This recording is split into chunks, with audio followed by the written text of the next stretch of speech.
Vous êtes sur RTI 1. Bonsoir à tous et merci de nous suivre pour ce flash de 18h. Le président Alassane Ouattara a entamé ce mardi une série de consultations pour la mise en place d'une nouvelle constitution. Après avoir mis sur pied un comité d'experts sur le sujet le 31 mai dernier, le président a rencontré aujourd'hui les partis politiques, membres du cadre permanent de concertation, pour recueillir leurs suggestions. En ce deuxième jour du mois de jeûne musulman, le président Alassane Ouattara a offert des centaines de tonnes de riz et de sucre à la communauté musulmane du pays. C'est le Conseil supérieur des imams qui a reçu le don. Des dons en vivres du chef de l'État à la communauté musulmane en période de jeûne. C'est désormais une tradition. Cette année encore, elle a été respectée. En ce deuxième jour du Ramadan, c'est le conseil spécial du président de la République chargé des cultes qui est venu les bras chargés au siège du COSIM, le Conseil supérieur des imams. J'ai le plaisir de vous annoncer ici les dons présidentiels qui consistent, en ce qui concerne le COSIM Abidjan, de 5 tonnes de sucre, de 5 tonnes de riz et d'une somme en espèces de 3 millions. Pour l'ensemble du territoire, c'est 379 tonnes de riz et de sucre. Au nom du cheikh Bouakari Fofana, l'imam Aboudraman Kouni a traduit la reconnaissance de l'ensemble de la communauté musulmane au président de la République. C'est un geste qui nous va droit au cœur et c'est un geste qui est appréciable et qui est apprécié aussi par tous les imams, Inch'Allah.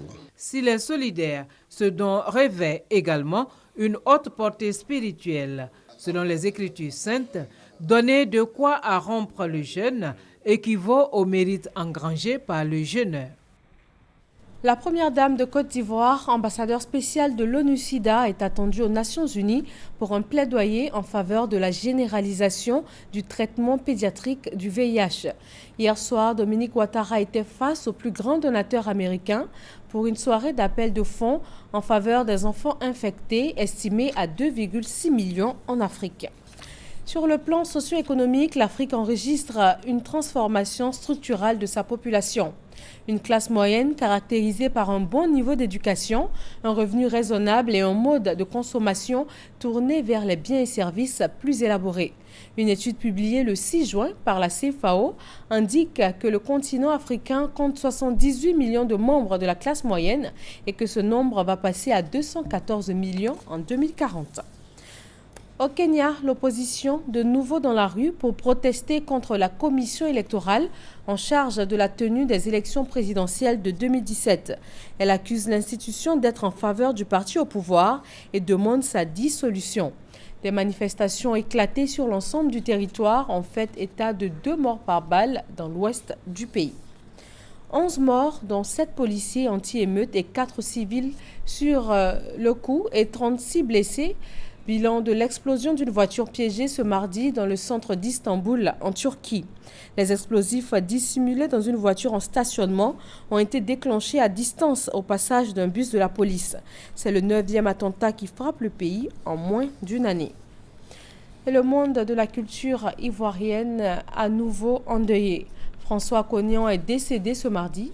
Le fondateur du groupe à succès des années 80, les Woya, et patron de la radio Jam FM, aurait été victime d'un malaise dans la nuit d'hier.